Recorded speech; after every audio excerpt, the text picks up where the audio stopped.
તો કચ્છના મુન્દ્રામાં આગ લાગતા પિતા પુત્રીનું મોત નીપજ્યું છે। ઘરમાં અચાનક બ્લાસ્ટ થતા પિતા પુત્રીનું મોત થઈ ગયું। સૂર્યનગર સોસાયટીમાં દુર્ઘટનામાં બનાવ બન્યો છે, જેમાં પિતા પુત્રીના મોત થયા છે। ઇજાગ્રસ્ત માતાને સારવાર માટે હોસ્પિટલ ખસેડાઈ છે। એસીના કોમ્પ્રેસરમાં બ્લાસ્ટ કે ગેસ લીકેજ થયા હોવાનું અનુમાન છે। એફએસએલ અને પોલીસ દ્વારા સમગ્ર મામલે વધુ તપાસ હાથ ધરવામાં આવી છે। તો કચ્છના મુન્દ્રામાં બનાવ બન્યો હતો, જ્યાં રહેણાંક મકાનમાં આગ લાગતા દોડધામ મચી ગઈ હતી। મુન્દ્રાની સૂર્યનગર સોસાયટીમાં આ દુઃખદ બનાવ બન્યો। ભેદી બ્લાસ્ટ બાદ આગ લાગતા પિતા પુત્રી બેના મોત થઈ ગયા।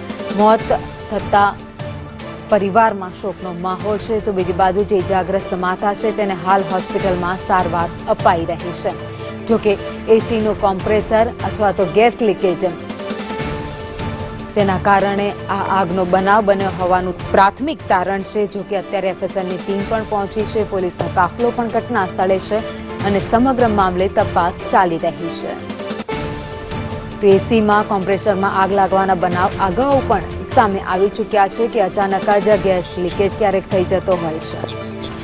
વધુ અપડેટ સાથે સંવાદદાતા અલ્પેશ ગોસ્વામી અમારી સાથે જોડાઈ ગયા છે। અલ્પેશ, કચ્છના મુન્દ્રામાંથી બનાવ સામે આવ્યો, જ્યાં અચાનક ઘરમાં આગ લાગી અને પિતા પુત્રીના મોત થઈ ગયા। ચોક્કસથી ભાવિની મુન્દ્રામાં બનાવ સામે આવ્યો છે, જેમાં રહેણાંકી મકાનની અંદર આગ લાગવાની ઘટના સામે આવી છે।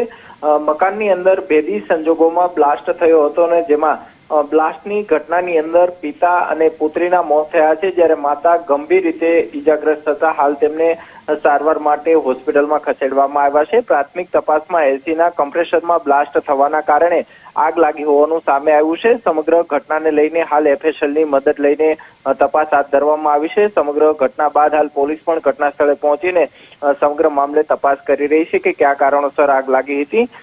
ઘટનાને લઈને મોટી સંખ્યામાં લોકો પણ હાલ ઘટના સ્થળે દોડી આવ્યા હતા। જો કે કયા કારણોસર આગ લાગી હતી અને બ્લાસ્ટ થયો છે તેને લઈને હાલ તપાસ કરવામાં આવી રહી છે। જી ભાવિની, આભાર માહિતી માટે।